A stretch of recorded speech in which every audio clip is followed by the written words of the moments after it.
여러분, 오늘날 예수 그리스도를 믿는 성도의 갈등은 믿는 것과 아는 것이 분리되어 있다라는 것일 것입니다. 아는 것을 우리가 믿어야 하고 또 믿는 것을 알아야 함에도 불구하고 여러분, 실제로 그렇지 못한 경우가 많다라는 것이죠. 여러분, 아는 것과 내가 믿는 것이 다르면 확신이 없어지는 것입니다. 그래서 다른 사람의 이야기에 쉽게 흔들리기도 해서 신앙생활을 멈추거나 포기하고 싶어지는 것이죠. 또 다른 하나의 갈등은 믿는 것과 여러분 사는 것이 일치하지 않는 것이죠. 이것이 어쩌면 오늘날 성도들에게 있어 이 땅의 교회들에게 있어서 가장 큰 어려움과 문제인 것 같습니다. 여러분, 믿는 대로 우리는 행동하고 살아야 합니다. 동시에 분명한 목표와 믿음의 근거에서 살아야 함에도 불구하고 실제로 그렇지 못한 경우가 많다라는 것이죠. 교회에 와서 말씀을 듣는 것은 듣는 것이고 또 세상 가운데 살아가서 그 세상 속에서 속해서 살아가는 삶은 다른 것이다 라고 이야기하는 것이죠. 다시 말하면 믿는 것과 사는 것이 따로 노는 것이죠. 이중생활하는 것이라는 것입니다. 게다가 이러한 갈등을 직시하지 않고 대부분 요즘 시대가 어쩔 수 없으니까 다들 그렇게 하니까 합리화해서 적당히 처리하거나 방치해 두기 일쑤라는 것이죠. 그 결과 점점 더 교회 안에서 하나님의 진리의 말씀이 선포되어질 때에 또 세상 가운데 내가 영향을 받는 세상적인 그런 지식과 가치와 경험들이 그 말씀이 선포되어질 때에 부딪힘으로 말미암아 그 갈등은 더욱더 심해지는 것이죠. 그래서 말씀이 역사하면 돌이켜서 다시 일치되어지는 것이고 그것이 부딪혀서 시험에 들게 되면 교회를 떠나버리게 되는 것이죠. 여러분, 성경은 우리에게 아는 대로 믿고 믿는 대로 순종할 것을 분명하게 말씀하고 있습니다. 성경은 아는 것과 행하는 것 이 두 가지를 똑같이 강조하는 것이죠. 여러분, 한쪽만 강조하면 이단이 되기 쉽습니다. 우리는 오늘 본문 말씀을 통해서 우리 모두가 다시 한 번 더 그래서 기억해야 할 올바른 성도의 삶의 모습이 무엇인지 말씀을 통해서 함께 살펴보기를 원합니다. 첫 번째 같이 읽어보겠습니다. 시작. 꾸준하게 한 길을 쉬지 말고. 말씀도 봅니다. 그러므로 피곤한 손과 연약한 무릎을 일으켜 세우고. 아멘. 이런 이 말씀은 경기장에서 달리기를 하는 운동선수를 비유한 말씀입니다. 여러분, 운동선수가 달리다가 피곤해지면 제일 먼저 어떻게 됩니까? 이 달리기를 하는데도 자세가 있죠. 그런데 달리다가 피곤하면 그 자세가 제일 먼저 흐트러지게 됩니다. 월요일 날 목사님들하고 이제 제가 축구도 하는데 축구도 막 처음에 달릴 때는 막 달리다가 어느 정도 뛰다가 숨이 차고 힘들어지면 어떻게 됩니까? 허리를 숙이고 무릎을 잡고 가쁜 숨을 몰아쉬게 되는 것이죠. 여러분, 모든 운동은 자세가 중요합니다. 특별히 육상 선수는 이 팔, 허리, 이 다리의 위치를 어떻게 하느냐가 중요한데 그 이유는 팔의 움직임이 몸 전체의 균형을 잘 맞춰서 결승점까지 포기하지 않고 좋은 성적을 내면서 잘 뛸 수 있는 원동력이 되기 때문이라는 것이죠. 그러던데 달리기 하다가 피곤하게 되면 자세가 흐트러지고 가장 먼저 이렇게 들고 흔들던 팔이 이렇게 내려오게 되죠. 그 다음에 다리가 흐트러지기 시작하고 다리가 흐느적거려서 결국은 좋은 성적을 내지 못하거나 결승점에 다다르지 못하게 되는 것이죠. 힘들어도 이 육상을 하는 사람들이 가르쳐주는 것이 바로 끝까지 올바른 자세를 유지해야 좋은 성적을 내고 결승점에 들어갈 수 있다라고 코칭해 주는 것이죠. 여러분, 이것은 영적인 신앙생활에도 마찬가지입니다. 여러분, 신앙생활을 잘하는 비결이 무엇이겠습니까? 갑자기 큰 하나님의 은혜를 받는 것, 여러분 매우 중요하죠. 그 은혜들을 계속해서 사모하는 것이 우리 가운데 반드시 필요합니다. 그러나 그것도 중요하지만 또 무엇이 중요합니까?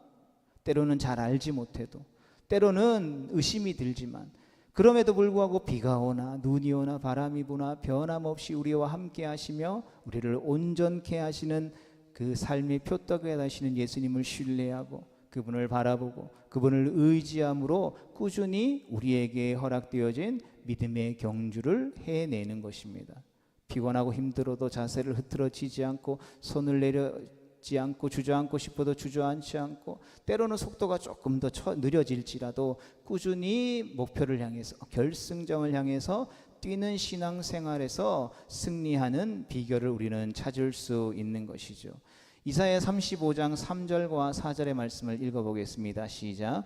너희는 약한 손을 강하게 하며 떨리는 무릎을 굳게 하며 겁내는 자에게 이르기를 굳세어라 두려워하지 말라. 보라 너희 하나님이 오사 보복하시며 갚아주실 것이라. 하나님이 오사 너희를 구하시리라 하라. 아멘.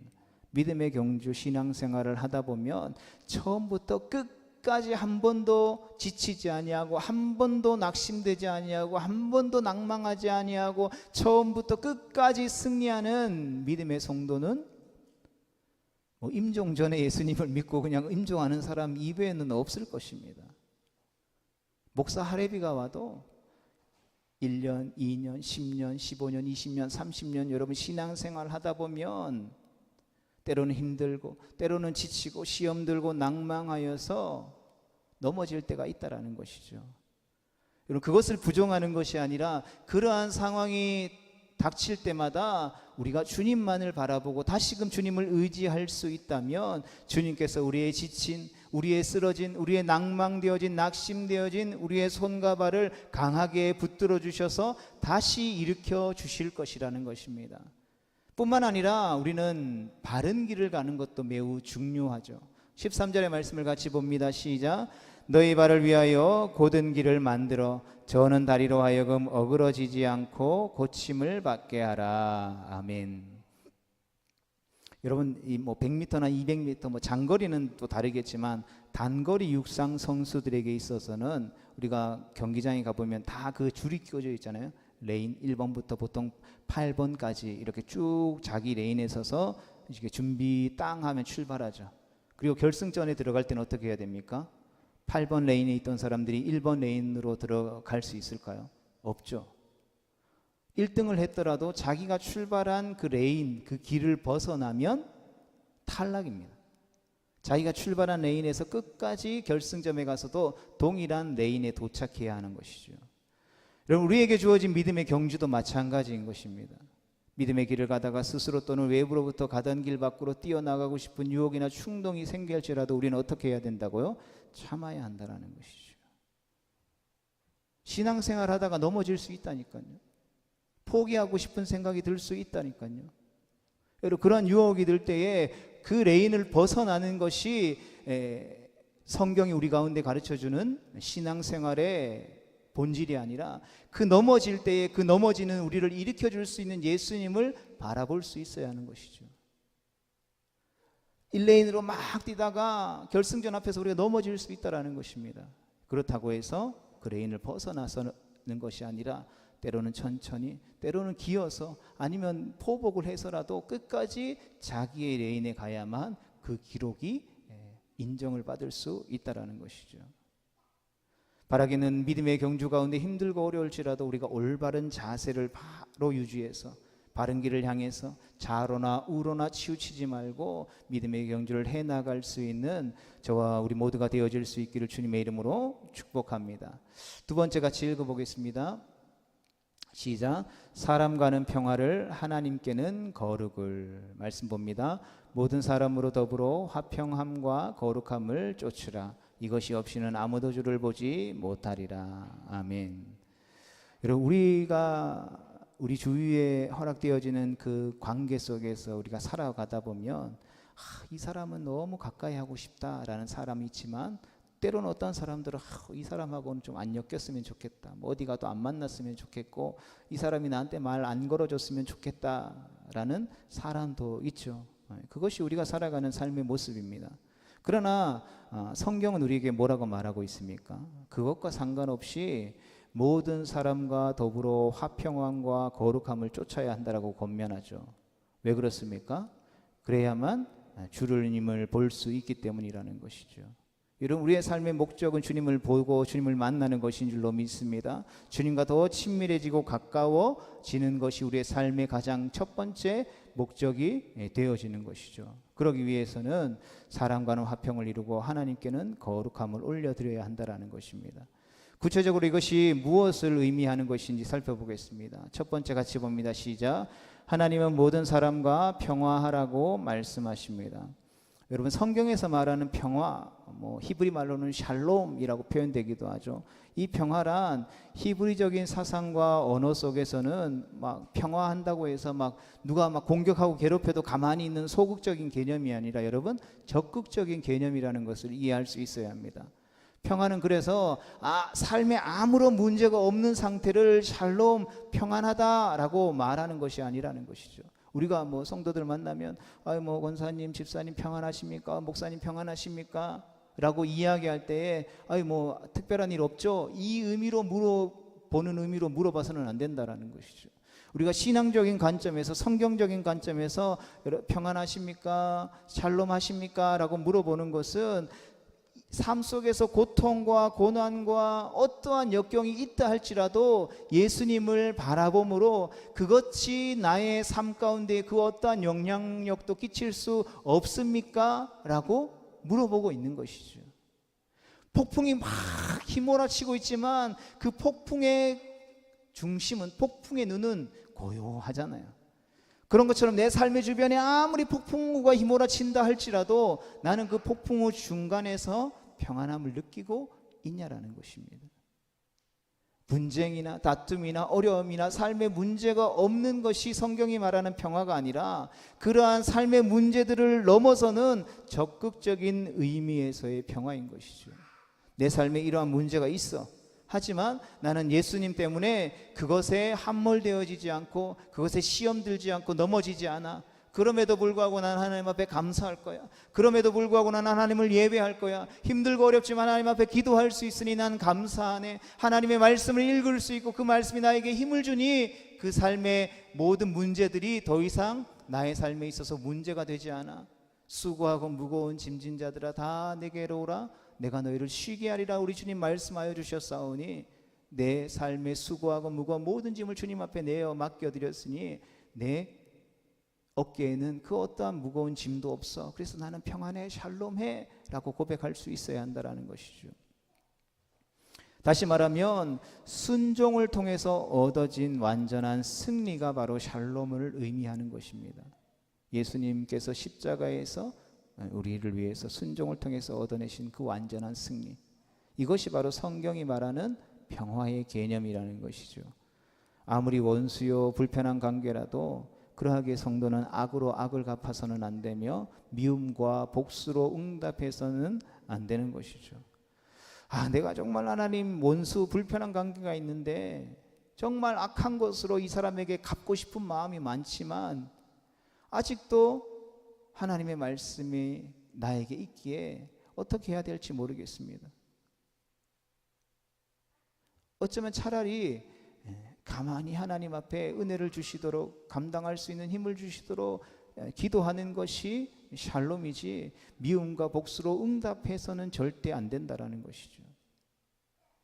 평화를 위해 그리스도인들에게 주어진 것은 바로 용서와 사랑의 방법 외에는 없다라는 것을 우리는 기억해야 합니다.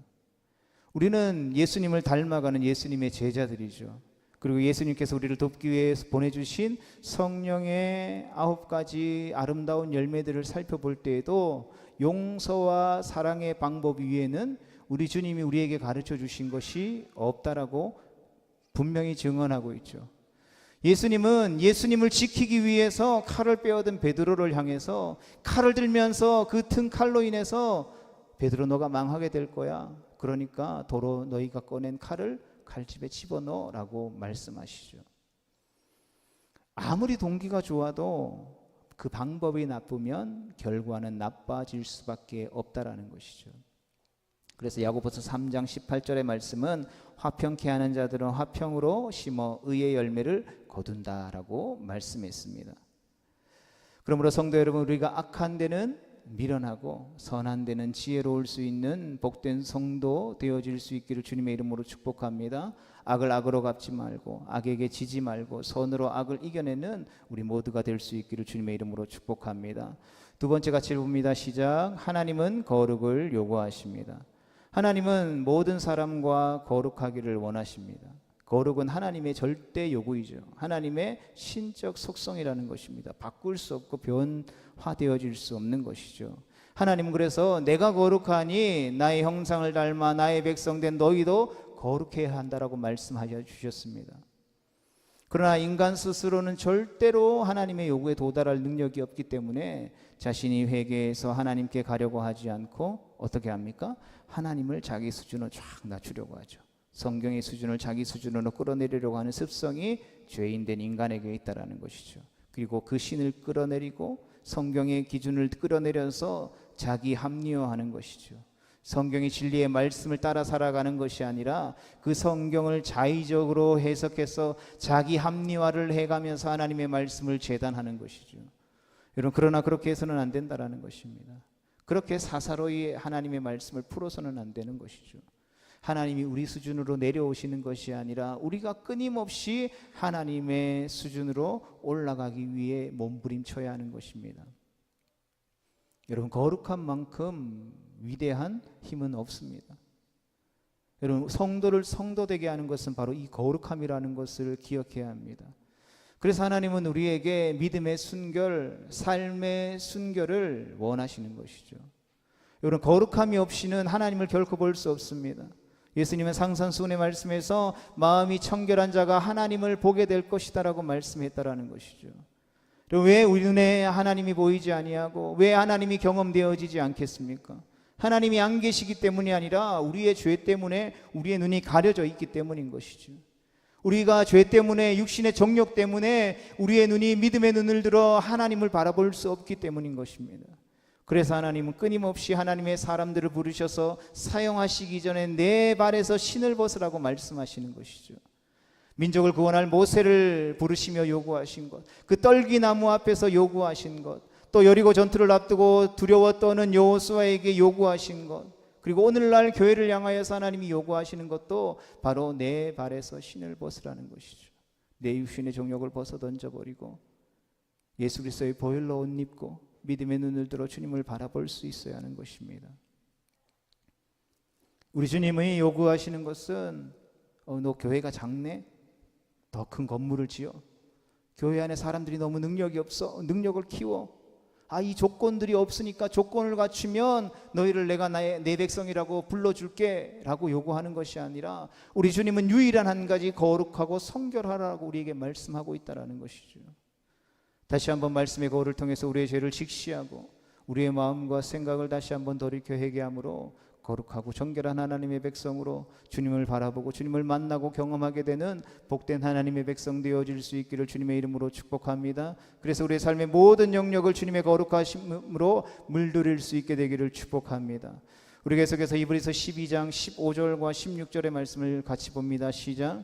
너희는 돌아보아 하나님 은혜에 이르지 못하는 자가 있는가 두려워하고 또 쓴뿌리가 나서 괴롭게 하고 많은 사람이 이로 말미암아 더러움을 입을까 두려워하고 음행하는 자와 혹 한 그릇 음식을 위하여 장자의 명분을 판 에서와 같이 망령된 자가 있을까 두려워하라. 아멘. 계속해서 성경은 믿음의 경주를 잘 마치기 위해서는 우리가 두려워하고 경계해야 할 사람들이 있으며 그를 두려워하고 경계하며 조심하라라고 말씀하고 있는 것입니다.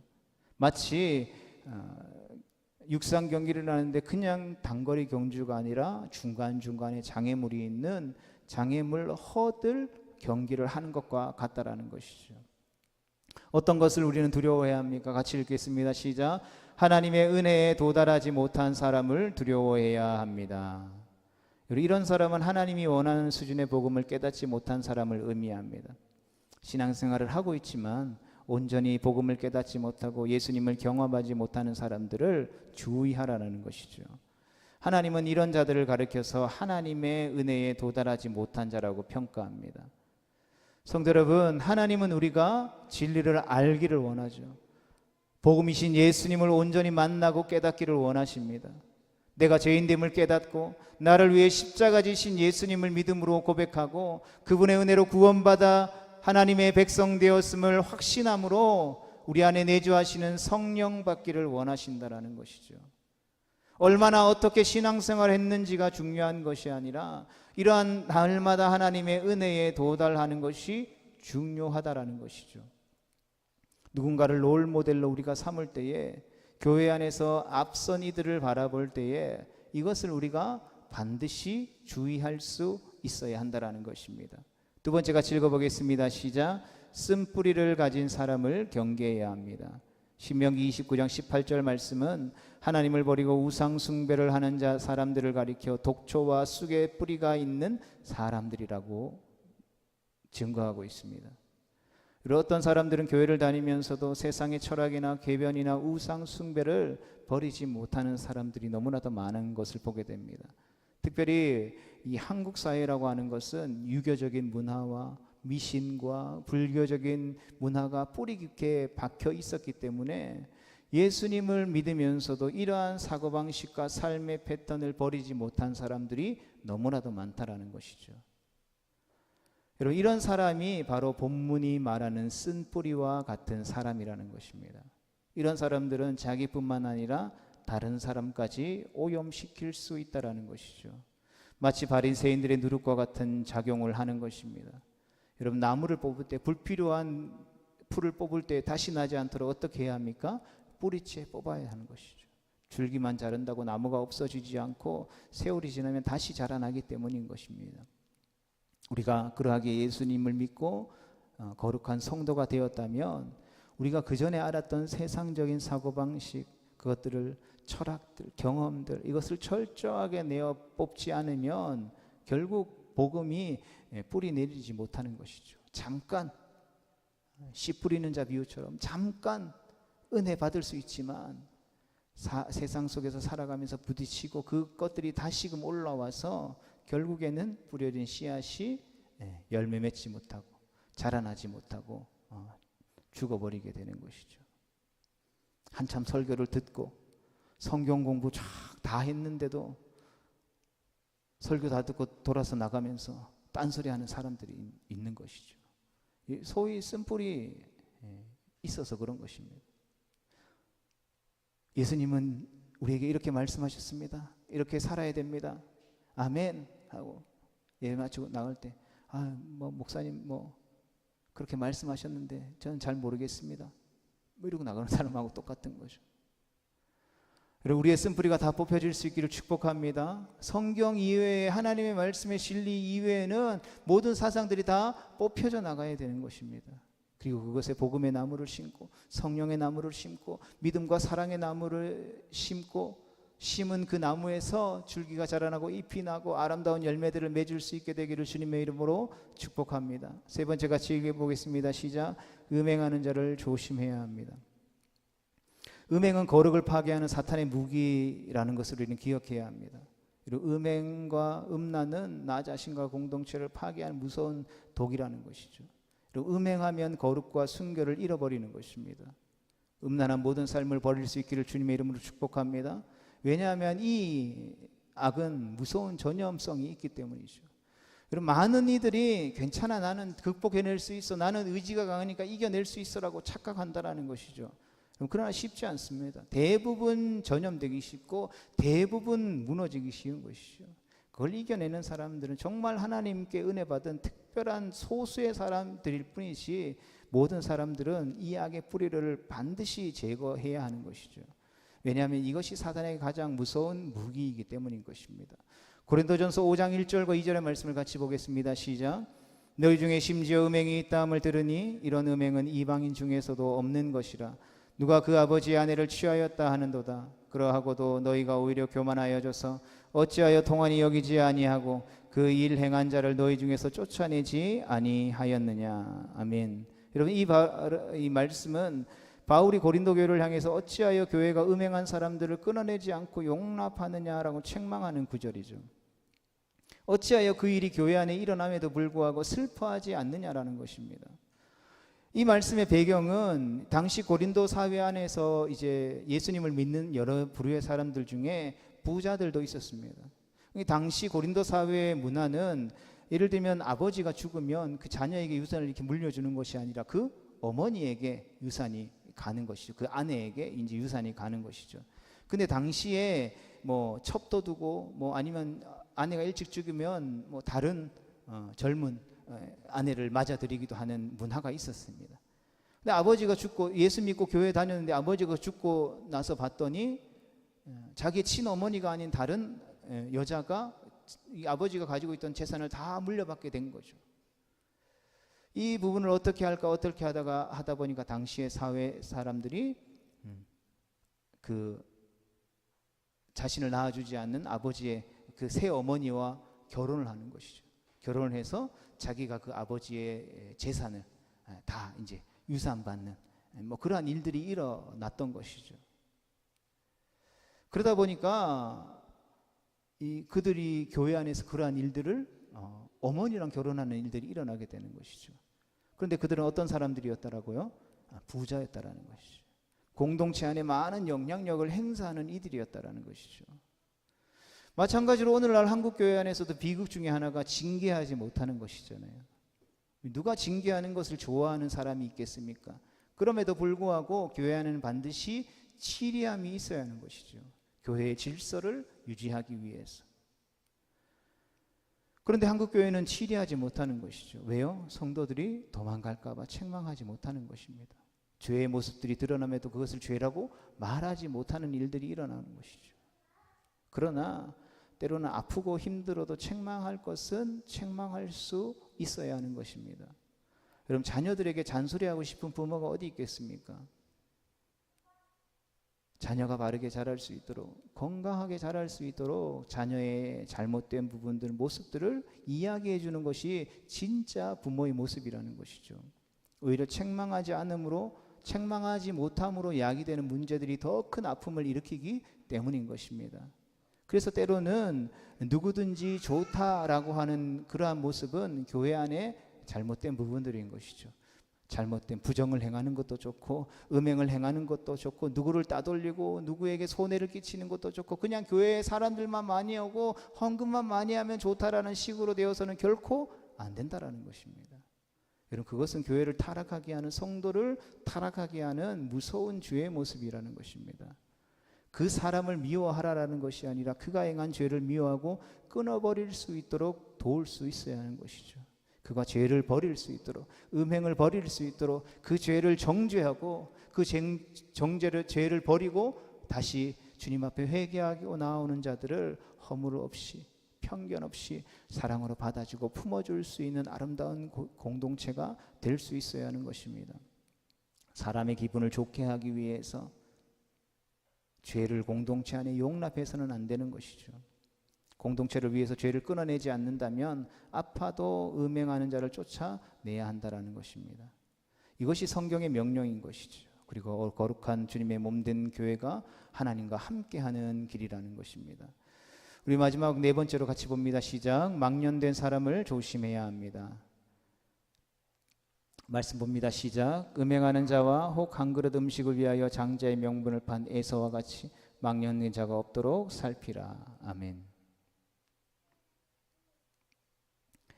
에서는 한 그릇 죽 때문에 장자의 명분을 팔았습니다. 그는 일시적인 육신의 유익과 만족을 위해서 영원한 복을 팔았다라는 것이죠. 여기서 말하는 망령되다라는 것은 두 가지로 해석할 수 있습니다. 같이 읽어봅니다. 시작. 축복을 축복으로 여기지 못하고 소중하게 지키지 못하는 것, 일시적인 쾌락을 위해서 사는 것. 여러분, 성경은 육신의 정욕과 물질, 명예욕에 눈이 어두워서 신앙과 생명과 명예를 그것들과 바꾸는 어리석고 망령된 사람들을 반드시 조심하라고 명령합니다. 왜 그러냐면 한 번 빼앗긴 순결은 돌아오지 않는 것이기 때문입니다. 17절의 말씀입니다. 너희가 아는 바와 같이 그가 그 후에 축복을 이어받으려고 눈물을 흘리며 구하되 버림바가 되어 회개할 기회를 얻지 못하였느니라. 아멘. 중요했던 장자의 명분을 팥죽 한 그릇에 빨아버린 에서처럼 돈 몇 푼의 인격을 파는 사람이 되어서는 안 된다라는 것이죠. 자기의 신앙을 파는 사람이 되어서는 안 된다라는 것입니다. 여러분, 무엇이 중요하겠습니까? 영원한 것이 중요하겠습니까? 지금 잠깐이 중요하겠습니까? 현대인들은 값싼 눈앞의 현실적인 이익 때문에 신앙도 예수님도 영혼도 다 팔아버릴 수 있다는 경향이 있죠.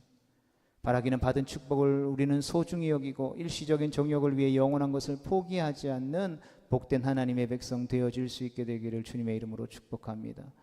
성도들, 말씀을 정리하면서 신앙생활은 값싸게 얻어지는 것이 아니라는 것을 기억해야 합니다. 성경은 우리에게 피나는 노력이 필요하다라는 것을 분명히 말씀해 주고 있죠. 주님이 우리에게 구원과 은혜를 공짜로 주셨지만 그 구원은 값비싼 대가를 치는 것이라는 것입니다. 지금 이 시대, 우리가 살아가는 이 시대의 성도로 살아가는 것이 얼마나 힘듭니까? 솔직히 요즘은 교회 다닌다라고 이야기하기가 무서울 정도죠. 그러나 그럼에도 불구하고 신앙은 이러한 여러 가지 어려움 속에서 눈물의 인내와 연단을 통해 다듬어지고 완성되어진다라는 것입니다. 그리고 그러한 과정을 거칠 때에 우리의 믿음이 정금과 같이 빛나게 되는 것입니다.